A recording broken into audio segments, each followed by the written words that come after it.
2025ರ ಕೊನೆ ಬಾಂಗ್ಲಾದೇಶ ಅಕ್ಷರಶಃ ಒಂದು ಪ್ರಪಾತದ ಅಂಚಿನಲ್ಲಿ ನಿಂತಿತ್ತು. 1 ವರ್ಷದ ಹಿಂದೆ ಕ್ರಾಂತಿಯ ಭರವಸೆಯ ಬೆಳಕು ಕಂಡಿದ್ದ ದೇಶ ಈಗ ರಾಜಕೀಯ ಅಸ್ಥಿರತೆ ಮತ್ತು ಹಿಂಸೆಯ ಕತ್ತಲಲ್ಲಿ ಮುಳುಗಿ ಹೋಗಿತ್ತು. ಬನ್ನಿ, ಈ ವಿಶ್ಲೇಷಣೆಯಲ್ಲಿ ಬಾಂಗ್ಲಾದೇಶ ಈ ಪರಿಸ್ಥಿತಿಗೆ ಹೇಗೆ ಬಂತು ಅಂತ ಆಳವಾಗಿ ನೋಡೋಣ. ಈ ಮಾತುಗಳನ್ನ ಕೇಳಿ. ಇದು ಢಾಕಾದ ಬೀದಿಗಳಲ್ಲಿ ಪ್ರತಿಧ್ವನಿಸಿದ ಮಾತು. ಸುಮ್ಮನೆ ಹೇಳಿದ ಮಾತಲ್ಲ ಇದು. ಬದಲಿಗೆ ಇದು ಜನರ ಎದೆ ಒಳಗಿನ ನೋವು, ಸಿಟ್ಟು, ಒಬ್ಬ ಯುವ ನಾಯಕನ ಹತ್ಯೆ ಇಡೀ ದೇಶದ ಆಕ್ರೋಶಕ್ಕೆ ಕಿಚ್ಚು ಹಚ್ಚಿತ್ತು. ಯಾಕಂದ್ರೆ ಇದು ಕೇವಲ ಒಬ್ಬ ವ್ಯಕ್ತಿಯ ಸಾವಾಗಿರಲಿಲ್ಲ, ಇದು ಒಂದು ಉತ್ತಮ ಭವಿಷ್ಯದ ಕನಸಿನ ಮೇಲಿನ ದಾಳಿಯಾಗಿತ್ತು. ನೋಡಿ, ಕೇವಲ ಒಂದೇ ವರ್ಷದಲ್ಲಿ ಪರಿಸ್ಥಿತಿ ಹೇಗೆ ತಲೆಕೆಳಗಾಯಿತು ಅಂತ. 2024 ಆಗಸ್ಟಲ್ಲಿ ಶುರುವಾಗಿದ್ದು ಒಂದು ಕ್ರಾಂತಿ, ಒಂದು ಹೊಸ ಭರವಸೆ.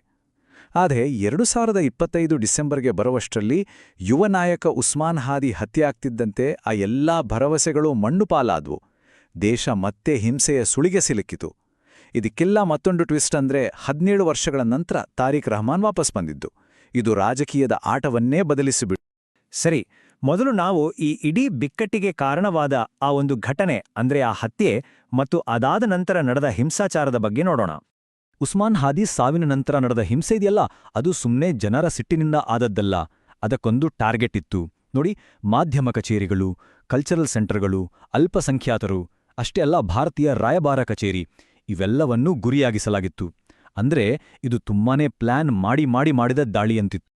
2900 ಇದೊಂದು ಸುಮ್ಮನೆ ನಂಬರ್ ಅಷ್ಟೇ ಅಲ್ಲ. ಮಧ್ಯಂತರ ಸರ್ಕಾರ ಬಂದ ಮೇಲೆ ಅಲ್ಪಸಂಖ್ಯಾತರ ಮೇಲೆ ನಡೆದ ದೌರ್ಜನ್ಯಗಳ ದಾಖಲಾದ ಪ್ರಕರಣಗಳ ಸಂಖ್ಯೆ ಇದು.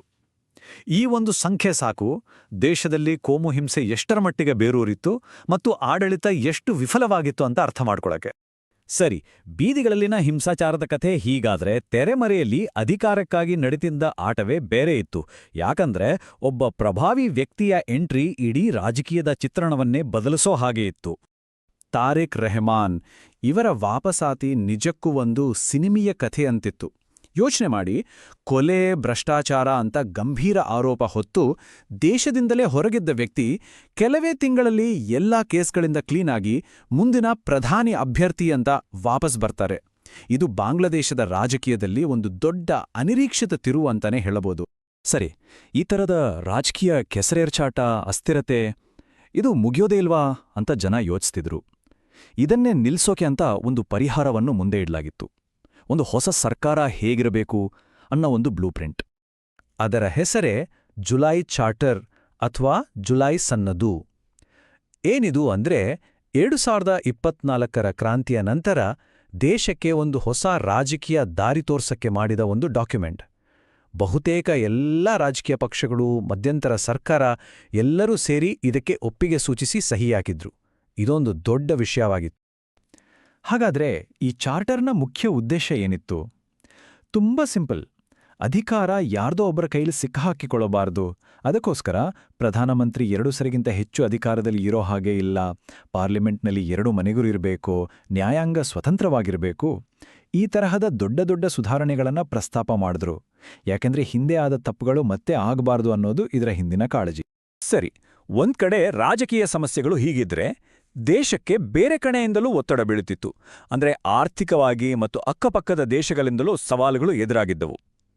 ಅವುಗಳ ಬಗ್ಗೆನೂ ನೋಡೋಣ. ನೋಡಿ, ಯಾವಾಗ ಒಂದು ದೇಶದಲ್ಲಿ ರಾಜಕೀಯ ಸರಿಯಿಲ್ವೋ ಅದರ ನೇರ ಹೊಡೆತ ಬೀಳೋದು ಆರ್ಥಿಕತೆ ಮೇಲೆ. ಇಲ್ಲೂ ಹಾಗೇ ಆಯಿತು. GDP ಗ್ರೋತು ಏಕ್ದಮ್ ಕೆಳಗೆ ಬಿತ್ತು. ಇಂತಹ ಅನಿಶ್ಚಿತತೆಯಲ್ಲಿ ಯಾರು ತಾನೇ ಬಂದು ಹೂಡಿಕೆ ಮಾಡ್ತಾರೆ? ಇದರ ಪರಿಣಾಮ ಸಾಮಾನ್ಯ ಜನರ ಬದುಕು ಇನ್ನಷ್ಟು ಕಷ್ಟ ಆಯಿತು. ಅದರ ಜೊತೆಗೆ ಬ್ಯಾಂಕಿಂಗ್ ಸಿಸ್ಟಮ್ ಕೂಡ ಕುಸಿದು ಬೀಳೋ ಹಂತದಲ್ಲಿತ್ತು. ಸುಮಾರು $28.57 ಬಿಲಿಯನ್, ಅಂದ್ರೆ 2 ಲಕ್ಷ ಕೋಟಿ ರೂಪಾಯಿಗಿಂತಲೂ ಹೆಚ್ಚು. ಇಷ್ಟು ದೊಡ್ಡ ಮೊತ್ತದ ಸಾಲ ವಸೂಲಿಯೇ ಆಗಿರಲಿಲ್ಲ. ಇದು ದೇಶದ ಆರ್ಥಿಕತೆಗೆ ಹಿಡಿದಿದ್ದ ಕ್ಯಾನ್ಸರ್ ಇದ್ದಾಗೆ. IMFನಂತಹ ಸಂಸ್ಥೆಗಳೆಲ್ಲ ಬೇಗ ಏನಾದ್ರೂ ಮಾಡಿ ಅಂತ ಒತ್ತಡ ಹಾಕ್ತಿದ್ವು. ದೇಶದೊಳಗಿನ ಈ ಗಲಾಟೆ, ಬೆಂಕಿ ಅಂತಾರಾಷ್ಟ್ರೀಯ ಮಟ್ಟಲ್ಲೂ ಸದ್ದು ಮಾಡ್ತಿತ್ತು. ಅದರಲ್ಲೂ ನಮ್ಮ ನೆರೆಯ ದೇಶ ಭಾರತ ಅಲ್ಲಿನ ಅಲ್ಪಸಂಖ್ಯಾತರ ಮೇಲೆ ಆಗ್ತಿದ್ದ ದಾಳಿಗಳ ಬಗ್ಗೆ ತೀವ್ರ ಆತಂಕ ವ್ಯಕ್ತಪಡಿಸಿತ್ತು.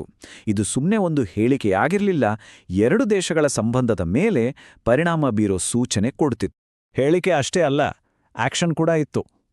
ಅದರ ಪರಿಣಾಮವಾಗಿ ಭಾರತ ತನ್ನ 2 ಮುಖ್ಯ ವೀಸಾ ಕೇಂದ್ರಗಳನ್ನು ಮುಚ್ಚಿಬಿಡ್ತು. ಕಾರಣ? ಸೆಕ್ಯೂರಿಟಿ.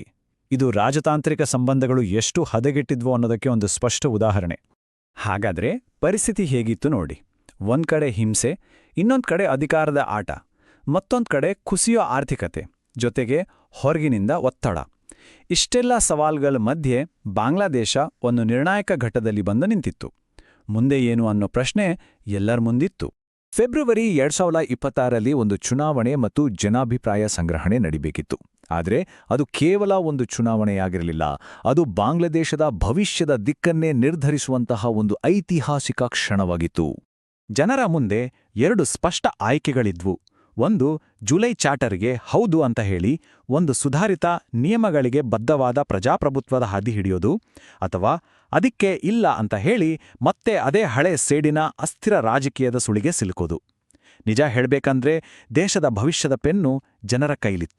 ಹಾಗಾದ್ರೆ ಕೊನೆಗೇನಾಗ್ಬಹುದು? ಒಂದು ಕಡೆ ಕ್ರಾಂತಿಯ ಭರವಸೆ, ಇನ್ನೊಂದು ಕಡೆ ರಾಜಕೀಯದ ಪಿತೂರಿ, ಹಿಂಸೆ, ಆರ್ಥಿಕ ಸಂಕಷ್ಟ. ಈ ಎಲ್ಲದರ ನಡುವೆ ಬಾಂಗ್ಲಾದೇಶದ ಭವಿಷ್ಯ ಏನಾಗ್ಲಿದೆ? 2024ರ ಕ್ರಾಂತಿ ದೇಶಕ್ಕೆ ಒಂದು 2ನೇ ವಿಮೋಚನೆ ತಂದ್ಕೊಡುತ್ತಾ? ಅಥವಾ ದೇಶ ಮತ್ತೆ ಅದೇ ಸೇಡಿನ ರಾಜಕೀಯದ ವಿಷವಾರ್ತುಲಕ್ಕೆ ಜಾರುತ್ತಾ?